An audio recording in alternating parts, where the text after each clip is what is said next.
How'd you guys like that? Yeah. When I saw it, I said everybody needs to know about this. And the one thing that I appreciate in the message was that this is not something that just belongs in the schoolhouse. This is a community issue. And I want to say one thing, schools are taxpayer funded. So if our kids deserve to read, then this is something we all need to take interest in. I'm going to do something, I'm going to switch it up a little bit, and I'm going to ask, because this is a community issue, we have two high school students themselves, seniors, who have done a capstone project. Because we're short on mics, I'm going to ask Braden and Bryson to come to the front and talk first about what they're doing at St. George's School for their senior capstone project. Thinking again that this is not something that's just for teachers to deal with, school boards to deal with, but the difference can be made as seniors in high school. So, Braden and Bryson, I want you guys to just set it off, and then I'll call the rest of the panel up here. But tell us what you're doing. I work with Braden's mom, and Braden approached me this summer about supporting his project with his partner, and I'll let them tell you who they are first and what they want to be when they graduate in June, and then why they're doing their project. Okay, my name is Bryson Hill. I'm a senior at St. George's, and I plan on doing computer science next year at a undecided university. Hi, I'm Braden Chambers. I'm as well a senior at St. George's School, and I plan to pursue environmental sciences at an undecided university. And as April kind of talked about, our project for Free Little Libraries is to just provide students and just communities with free access to books. And if you don't know what a Free Little Library is, it is a just box with books where people give books and hope exchange one. And the goal for that is to just be kind of pretty continuous. Yeah, so our goal for this project was basically to spread awareness about the inequalities that come with literacy in our communities, and also to basically provide resources for families and people that need access to higher learning, like higher reading material and just reading material in general. What made you choose this project? Kind of how I've written about this a little bit, but kind of how the documentary touched on. We both believe that reading is just the building blocks to all future, both personal and societal success. And kind of like how Kareem was talking, without that structure, there is no future, and there will be no further development. So we just believe that to succeed in general, we need to start at square one. So, yeah. Thank you. All right, appreciate it. You guys can now take your seats. I wanted to start that off to show you that we don't have to be teachers to really bring awareness. And now I'll call our panel to the stage, starting with Ms. Deb Robb of Communities and Schools. She is the Executive Director of Communities and Schools with a BA in a Bachelor of Science in Psychology from WSU.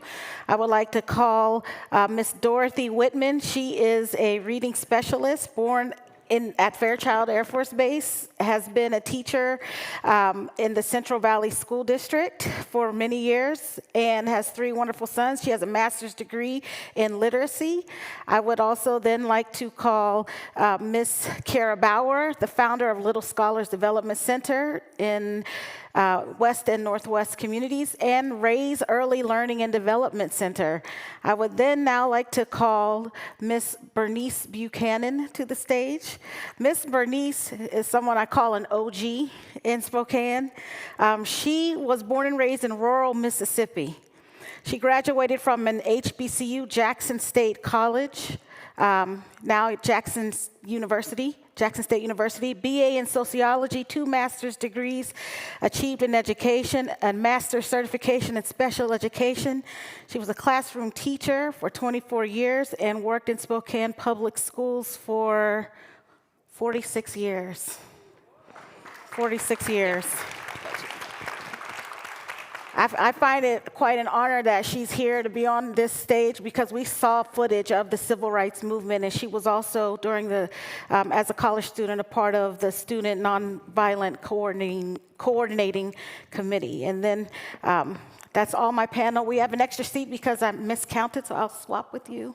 And I just wanted to these are people right here in Spokane, and all of them have a vantage point about literacy, and we see how vital it is and how the devil's in the details. I'm an English teacher by trade, and in this city, I serve as a college and career counselor, but if I'm trying to push kids into college and they're not well equipped, what am I really doing? Will they survive? Because then there's a systemic issue. Will they drop out of college? If they get free funding to go to college and they drop out because they failed, then they're in a situation of debt. So this is a compounding issue here in Spokane, here in America, not just Spokane, but I just wanted to ask some questions across the board. I would like to start with Dorothy because she has expertise in reading. This is what she does. What we watched is what she does. And she has some slides that can kind of help her bring to life what we learned. And she does this every day. So if we could get to her slides about the science of reading, the basics. Take it away, Dorothy. So with the science of reading, they mentioned all the different things that our brain has to do to connect the letters and the sounds to reading, and how we have to be sure that we are showing our students these letters and repeating these sounds and exposing them over and over to the letters all by themselves and to the whole words in general. So what it is a collection of research over time from multiple fields of study using methods that confirm. So as Kareem was explaining, there has to be evidence. Where are these children who are learning to read and how are they doing so? So all of those different things have been confirmed, just various places throughout the US, that this is the way to do it. You have to show them how to decode so then they can encode. So being able to take the letters off the page and make sense of it, and then be able to encode, meaning write the words down that they've been able to do. The next part is just the 5 big ideas. There's a lot of words here, and I don't want to mess them up, so forgive me really quickly. But for phonemic awareness in particular is the ability to identify and play with individual sounds in spoken words. So we take words and we look at each individual sound, but then we also teach the students that, AU together can say ah. Mm-hmm. And we're only used to teaching the letter O saying ah. AW also says ah, and A says ah, like in water, father, different things like that. So it's a progression, but they have to be taught because you can take those letters and sounds and apply them to any word and create meaning from that. Phonics is just reading instruction, understanding how the letter groups work, kind of how I just explained, and how the sounds link together and create relationships. Being able to build words from a single word to 2-letter words, 3-letter words, and then creating a sentence and so forth. Fluency is just the ability to read those words and phrases in sentences and stories correctly. It's so important that if you're reading fluently, that you're reading accurately so that you're able to understand what's being read. And if you are able to read it fluently, it also sounds more like you're talking, and we want to be able to get students to be able to read fluently in a flow. Vocabulary is part of just knowing what words mean and how to say them and use them correctly. In the English language, there are so many words that are pronounced the same way, but they mean different things. For my first graders, learning that there's 3 different twos, and then being able to apply them all in context is something that they are striving to do, and it becomes easier as they go on. But it's very important. And then finally, comprehension. Comprehension is really important as the students are kind of crossing that bridge from learning to read to reading to learn. So now they have the words on the paper and they have to make sense of it in an academic language and still be able to use these same words in different contexts, showing that they understand. So in a snapshot, that's kind of the big ideas that we work on all the time. And then finally, I have the next part, which is the ever-evolving part. So there's new research and evidence all the time. When I first started teaching, I've been teaching almost 20 years. And when I first started teaching, I came in on the whole language side. So the idea through Fontes and Pinnell was that once the students start, trying to decode the word, if they get to these big words and they're kind of grunting through the word, then they don't even know what they said by the end of it. So if you teach them the whole word, then they'll be able to bank that in their memory and go on. So that's what we're finding that the research says does not work for every kiddo. And so it's important that we note that it is important to note that this is not how most of us learners learn to read, as children. I learned holistically. We learned sight words, spelling tests. It was just rote memory. We learned math facts the same way. So when we know better, we do better, as Maya Angelou has said, and that's the idea, is that we're actually applying a better way and getting better results. By the way, Dorothy is Miss Bernice's daughter, so that's pretty cool. Really quickly, I taught in high school and middle school, which at that point it's about comprehension, right? I remember being a seventh grade English language arts teacher in California, and I was teaching Read 180, which is kind of a slowed down curriculum.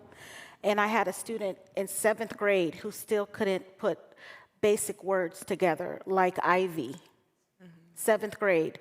And the expectation for this student at the end of that school year was to write, it was called the STAR test back in like 2013, right before Common Core became the standard.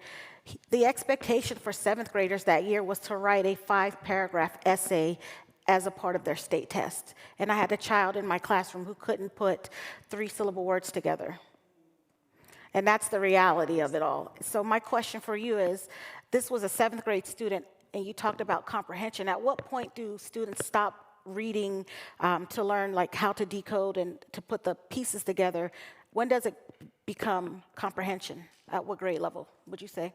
The hope is third grade. Third grade. The hope is third grade, because when you're learning your letters and sounds now, preschool is becoming not mandatory, but really highly recommended and supported by the state. The idea is that a child can be able to encode and decode both by third grade, and then if they're having trouble with that, it just kind of compounds, unfortunately. So you really do have to just kind of trim the fat, if you will, and get them in front of letters and sounds, base words, and then add those suffixes, add those prefixes, so that they can just get a better grasp of what they're supposed to be doing. You have to go slow so that you can go fast. And what grade levels have you taught? I've taught K-5, so I taught kindergarten, first grade, second, and third as a combination teacher, and then I got my national board certification, and I went into reading intervention from there. And what do you see after third grade when there is a struggle? I see a lot of discouraged kids. I see a lot of discouraged teachers. I see a few frustrated parents. But oftentimes when there's a strong educational background in the home, there's not too much struggling after third grade for some of those kiddos, as we know. But that's usually what it is, and the child starts to understand that they don't understand. They start to really kind of let that sink in, unfortunately, and their confidence goes, and so does their performance, and just even their willingness to try. Thank you. And so, Deb, I'm gonna tap you for the next question, because there's this idea of learned helplessness, which is a term we use in education when there's just been such a vicious cycle of failure that a kid loses hope. And then add to that mix other compounding factors of life, poverty, maybe a parent is incarcerated, maybe there's divorce happening, on top of going to school after third grade, not being able to put words together. Now I'm expected to comprehend what I'm reading and maybe even write a report about it. Can you tell us what organization you represent? And this is a holistic issue, because we're talking about literacy, but it's a bigger issue because there are so many pieces that interrelate or interlock into this. Holistic care or wraparound support when those kids don't have confidence, when their behaviors start to manifest because they don't feel like they're succeeding. Deb, can you talk a little bit about that? Sure. I work for an organization called Communities in Schools of Spokane County. And what we do is we hire a person and train them, and they work in the schools. And typically, we are in schools in low-income neighborhoods. A lot of the schools that we get granted for have at least 50% low income. And kind of what Dorothy was saying is when a kid is starting to fail and they don't have that family support, the family, you might have family members that didn't graduate from high school, so education isn't important to them. Then the kid gets discouraged, and when they start to feel discouraged in class and they don't feel like they fit in, they might act out, so they have increased behavioral issues. They often get kicked out of class, which kind of relieves them of that pressure, but at the same time, they're not accessing an education. They're not able to learn.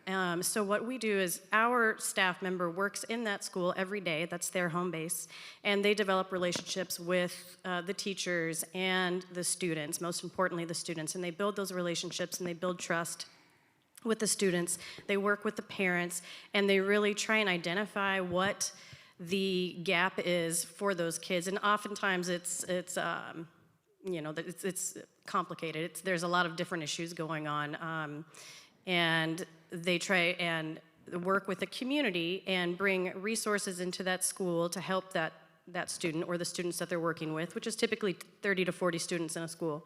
So they'll provide resources to the students. They work with the families to help them understand the importance of getting to school, so increasing attendance, because if you're not coming to school, you're not learning. They are incentivizing them to decrease behavioral issues so they can stay in class. And they'll, it depends on the grade level what incentive works. But the whole goal is to keep kids coming to school and removing those barriers that keep the kids from, accessing education, so that ultimately they graduate in time. In Spokane, we were founded because in mid-2000, like 2005, the graduation rate countywide was only about 66%. So at that time, you only had about a third of the kids not graduating, so they weren't eligible for a lot of jobs, and that was posing a problem for a lot of local business people. And they came together to see what they could do to solve the problem, and invited communities and schools to come into the county and start working in schools to kind of see what we could do to help the community at large increase the graduation rate by removing barriers to kids' success. And there's a lot to do there. So we work with a lot of community organizations. We work with the schools. We work with the parents to remove barriers. Thank you. Kara is our early childhood expert on the panel. Talk about Little Scholars and Raise. What are those? What made you want to do it? And the question I want to ask you up front is what can be done differently? Because I know you have a lot to say. So first of all, tell us about Little Scholars, and then Raise, which the groundbreaking is next week. Yes, Okay. on the 17th. Take it away. So Little Scholars was a early learning facility that I actually started in my living room in West Central Spokane. And if I'm being honest, I was already in education. I worked for an organization called People to People Ambassador Programs. And that's where my love for culture and education really came together. But I had this beautiful little boy and realized I couldn't travel 2 weeks out of the month and still, be a mom. So I started a facility in my home in West Central Spokane, and then did that for 5 years and moved to our current location on North Monroe, which is Little Scholars. And really the focus of Little Scholars was to ensure cultural responsiveness, cultural relevancy within our community, and to be that safe space. And, we often call ourselves we want to be a tool of healing in West Central. We want to make sure that we're not teaching to the trauma, we're not assuming that whatever that child's capability is because of where they come from.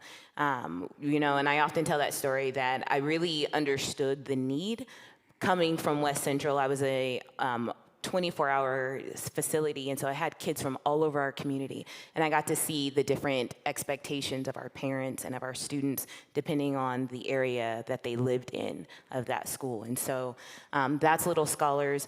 Raise, the idea of Raise, which Raise, R-A-Z-E, means to tear down or dismantle.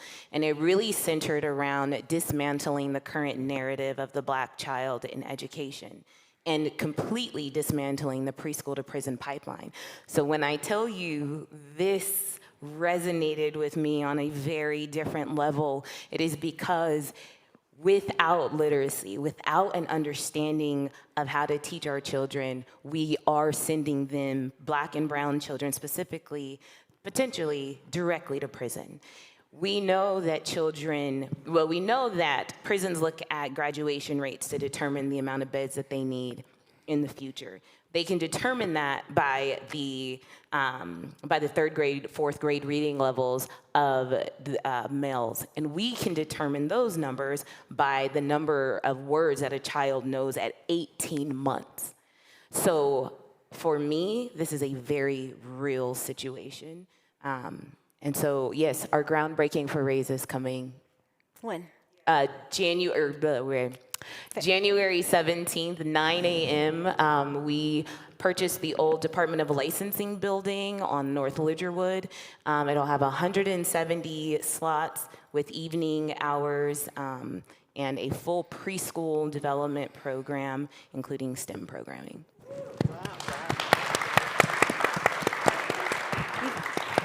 You speak of cultural relevance, and watching the documentary, there is a history of anti-literacy against Black people in America. And when I think about that, and then I look at illiteracy statistics, how do you relate cultural competence to literacy, knowing the history? Because I am a firm believer that you cannot separate history from what's happening right now. Yeah. It's all very related. So can you tell us why RAISE? Why celebrate Black excellence? Yeah. If you don't know who you are, then you can't have a place in your current situation. When I started the research for RAISE 5 years ago, I actually started at the collegiate level. And I was asking professors, why are our Black students not graduating?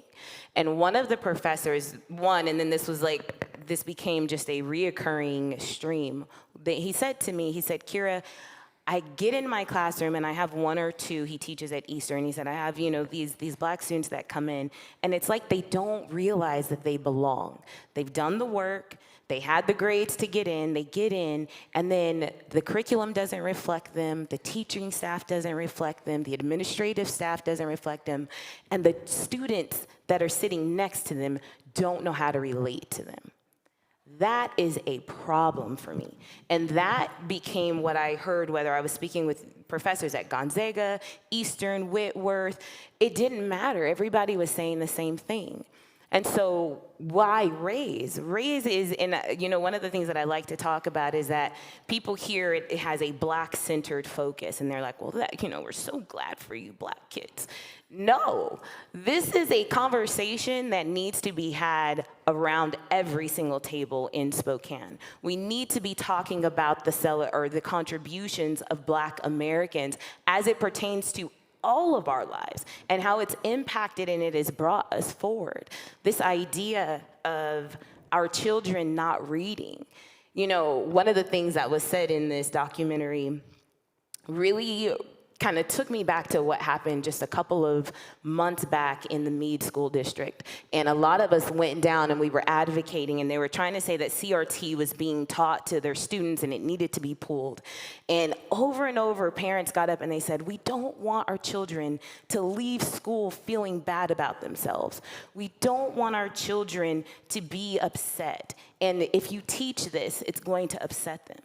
And it really reminded me of what is happening in this video when they're saying, we don't want them to get bored having to decode these words. It's just too much. I'm sorry, but my child has the right to be assumed to be smart. And that is why RAISE, because every child should know exactly who they are, where they come from, and who those who look like them and come from their communities, the contributions that they've made. And that reflects all of us. Amen. Thank you. Miss Bernice, your home state was mentioned on the video, on the documentary.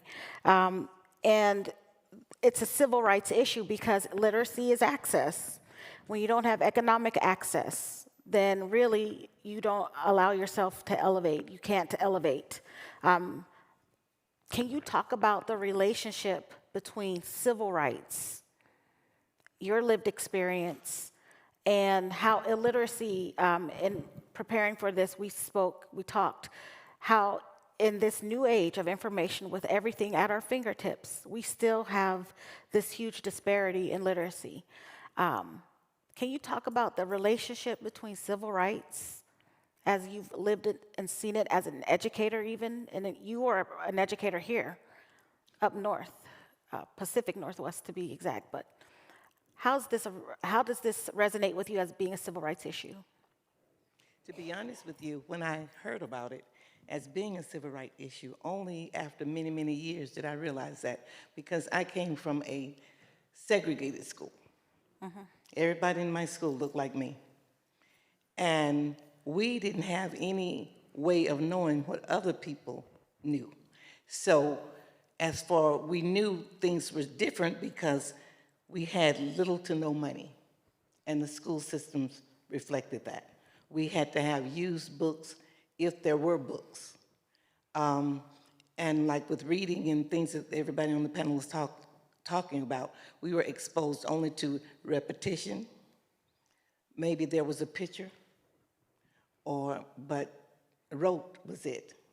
And I was smiling when she was talking, because really the expectation, even now, even in teaching in Spokane, had to do with what is happening in the house.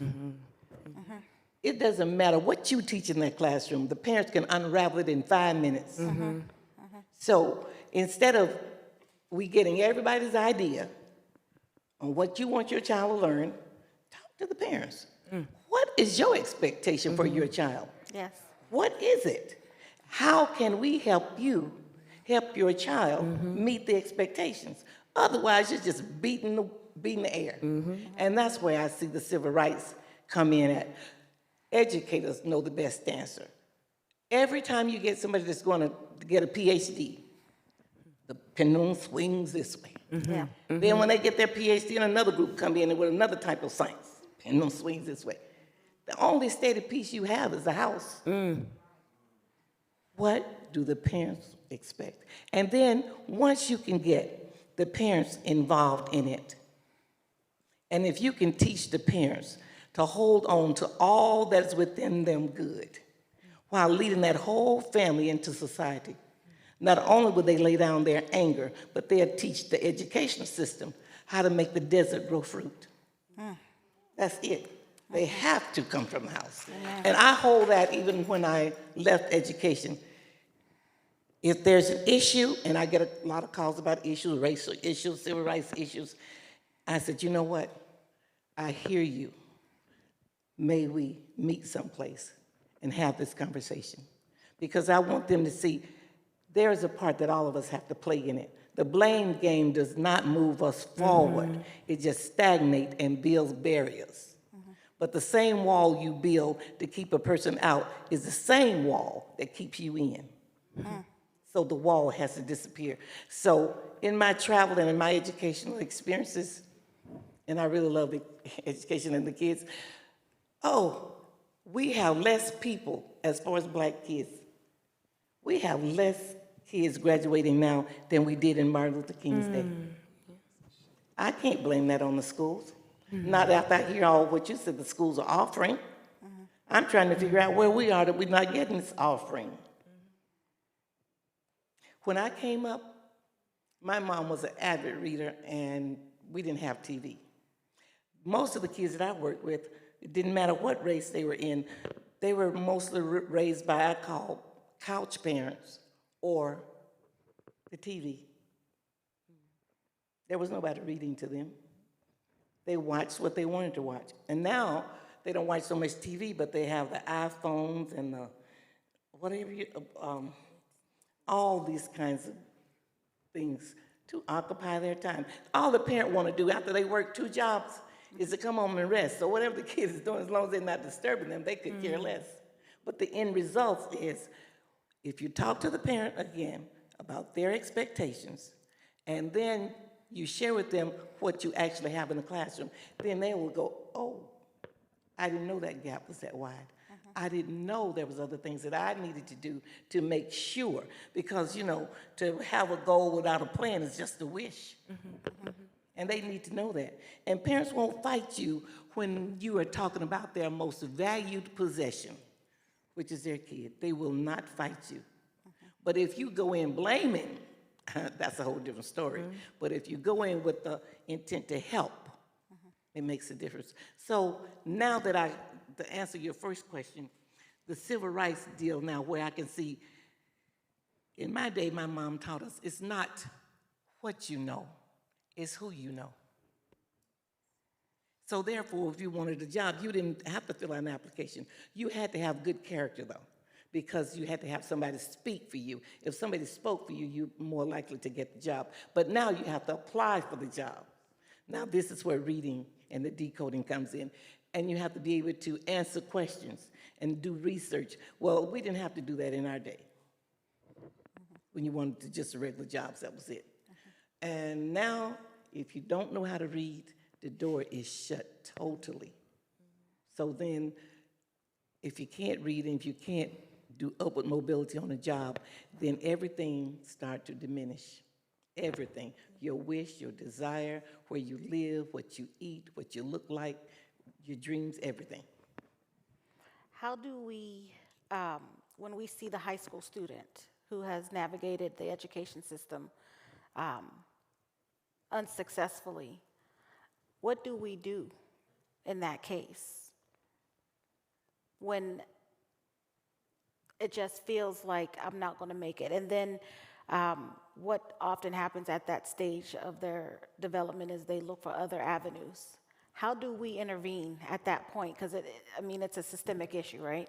We can catch the kindergartner very easily. We can catch the preschooler. We can even catch the third or fourth grader. But what happens when they've matriculated through middle school and high school? And I heard you say it because it becomes a bigger intervention. Well, one of the things that I did when I did truancy, we looked at the age of the student is failing everything. We knew this child, before we can send them to some of the remedial classes that we had, would age out before they graduated. So then we start to look for institutions in the community that could make a difference. And we were honest with the student and the parent. Before this child could move on to whatever, whether it was the military, the college, or a skill center, wherever they wanted to go for higher education, some kind of postgraduate stuff. Anyway, that's what we did. We were just honest with them, because at that age, they're moving toward independence, and they really don't, you can't give them a Dick and Jane book. Right, you just can't do that. Right. So you have to meet them where they are and tell them. I used to use this. You have to know what you want to do and how much money you need to make. Where do you want to live? What kind of woman, if it's a guy, what kind of woman you want to marry? Is she going to be okay with your income? No? So what you think, you might want to do something different? You probably need to make more money if you want to keep her. Well, I want to keep her. I said, okay, here's a ticket. And the same thing for the woman. Are you going to be a working mother? You're going to be a stay-at-home? Then if you're going to be a stay-at-home wife, what kind of man do you need to marry? How much money do you think he needs to make? Then, is that type of man looking for a woman like you? And if he's not, then what do you need to do to be able to be chosen by a man like you're looking for? So that's how I get them moving forward. Even when I taught special ed, to get some of the boys to learn how to read better, I said, you're always writing your girlfriend a note, but your friend have to help you write the note. Your friend is going to help you read the note, and your friend's going to know it's your woman.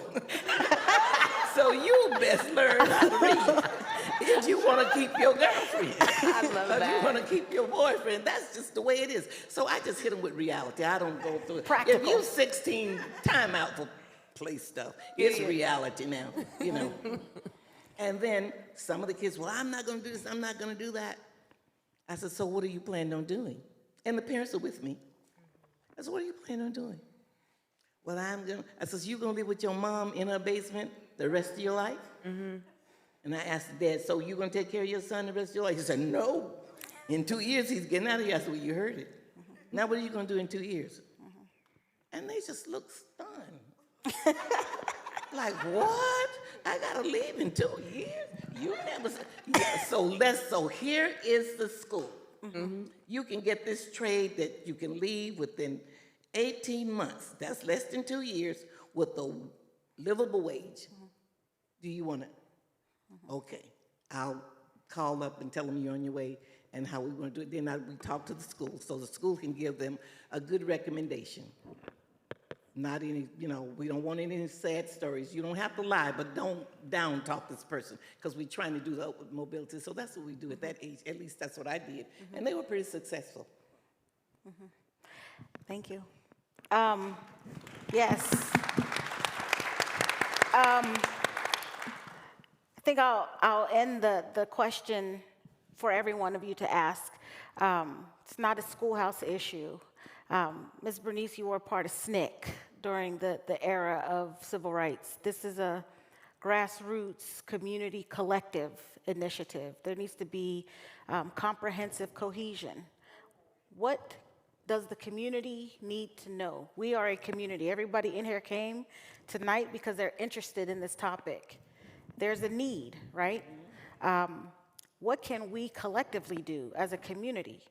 Some of us are in education, but some of us aren't. Some of us are in nonprofits. Some of us are in other places in our community. What can the community do to further the cause of literacy for all? I forgot the poet, but he said, there's a dream, and this dream is literacy for the whole community. Against the wall, to save it for one is to save it for all. So we, every one of us, have to realize who we are, that we all are models, we all are teachers, and we need to get involved. Whether it's the school, like somebody, maybe it was on the video, whether it's at the school, at the supermarket, at the church, wherever people are gathered, we need to be available to help. For me, I believe that we have to start recognizing the parent as the cornerstone teacher. There is I'll say, mass exodus of families, specifically Black and brown families, out of public education. And we actually saw it even in the documentary, where people, families, parents are waking up and they're realizing, hey, I don't agree with what is being taught to my child, and so I'm going to look elsewhere. And I'm not bashing public education, but I do believe that they need to be a part of this conversation. But within our community, I have a project, and it's called the Village Project. And it's about activating the village within the early learning community and understanding that it's at this age. And you were talking about a situation that almost seems futile sometimes, where you have high school students that aren't graduating or aren't ready, right? And it could be easily caught at 3 years old, at 18 months old. But there is a work that has to be done, and we have to start, you're talking about a civil rights issue, we have to start appreciating and recognizing and honoring Black and brown parenting, because that is the issue. When you ignore my thoughts, my opinions, and my ideas as a Black mom, I have been told personally at my child's school, why don't you parent and let me teach? Baby, you don't know me, because we gonna do this together, right? But how many of our parents are too afraid to stand up and say something because they don't have all the answers? There was a question, I had my iPad because I had all the answers. There was a question about this idea of helplessness and creating helplessness, right? And I know that it was geared towards students, but that's also an issue with parents, especially in the Black and brown communities, where it is pushed on us that the professionals, the PhDs, and everybody else has all the answers. And we are just to sit back and turn our most valuable possessions. Baby, when my children walk, daisies pop up. And I am here to make sure they continue to grow. My daughter's right there. She's awesome. And so it is our job as a community, if we say we are a village, wrap around these parents. Let's assume that the parent wants to be involved. Let's give them the information. If you are a teacher, invite your students' parents to come in and be a part of the lesson. Maybe they're not getting the homework help they need at home because the parent doesn't know how to do it. Right? Also, teach your children to advocate for themselves. I got an F on this test. I don't do Fs. When can I meet with you? Right? Encourage your children to email their teachers and CC you in on it. I don't email my kids' teachers unless they're not responding to my children's 3-4 messages ahead of that I'm CC'd in on. Right? Wrap around these parents because they are the cornerstone. And if they don't buy in, it's not going to hit home. That's where it starts for me.